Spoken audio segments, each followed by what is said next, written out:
Assalamualaikum warahmatullahi wabarakatuh. Perkenalkan, nama saya Cindy Fantika Sari. Nah, kali ini di sini saya akan membahas tentang peran gender. Nah, perlu kita ketahui yang pertama, peran gender yaitu peran produktif.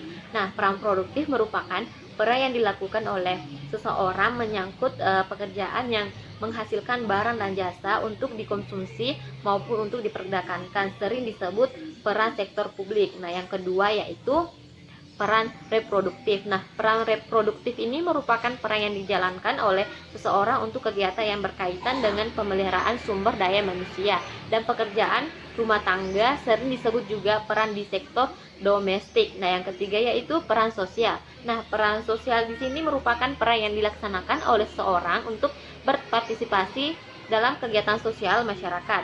Perbedaan peran dan tanggung jawab perempuan dan laki-laki yang ditentukan secara sosial.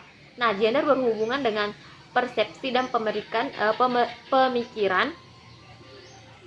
serta tindakan yang sebagai perempuan dan laki-laki yang dibentuk di masyarakat, bukan karena biologis. Nah, selanjutnya yaitu permasalahan gender. Nah, yang pertama yaitu pemiskinan perempuan. Nah, pemiskinan perempuan yaitu pemiskinan terhadap salah satu jenis kelamin karena gender dalam hal ini merupakan yang lebih banyak menjadi korban. Nah, contohnya yaitu program revolusi hijau di Jawa Tengah menggeser teknik memanen dengan menggunakan ani-ani sebagai alat panen padi yang sudah melekat dan digunakan oleh perempuan dengan sabit. Marginalisis perempuan ini bisa bersumber dari pemerintah, tafsiran agama, kebiasaan, atau bahkan asumsi ilmu pengetahuan. Nah, yang kedua itu subordination. Nah, yaitu perempuan sebagai kaum kedua setelah laki-laki karena adanya anggapan bahwa perempuan irasional dalam berpikir, tidak bisa terampil sebagai pengambil keputusan atau pemimpin. Nah, contohnya yaitu dahulu ada anggapan bahwa perempuan tidak perlu sekolah tinggi karena akhirnya akan ke dapur juga. Nah, yang kedua itu bila seorang suami akan mengambil kredit di lembaga perbankan, maka dia bisa mengambil keputusan dengan sendiri. Sebaliknya, istri harus seizin suaminya. Nah, yang ketiga yaitu gender dan stereotip. Nah, yaitu pembelaan pada kaum perempuan, dan hal ini sangatlah merugikan kaum perempuan.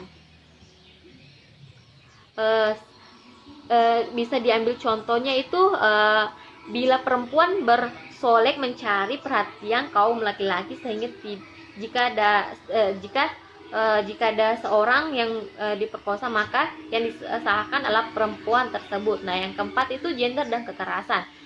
Gender dan kekerasannya itu merupakan suatu serangan asal laut, baik secara fisik maupun integritas mental psikologi seseorang.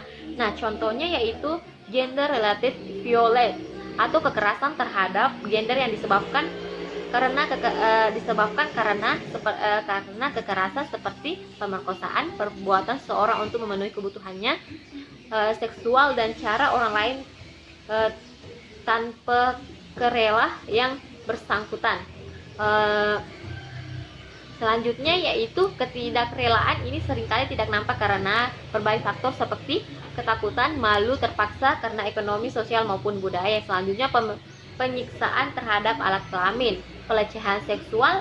Nah, pelecehan seksual di sini perilaku pendekatan yang berkaitan dengan seksual yang tidak diinginkan, termasuk pemerintah untuk melakukan seks dan perilaku lainnya secara verbal atau fisik merujuk pada seks. Pelecehan seksual dapat terjadi di mana saja dan kepada siapa saja, baik di tempat umum seperti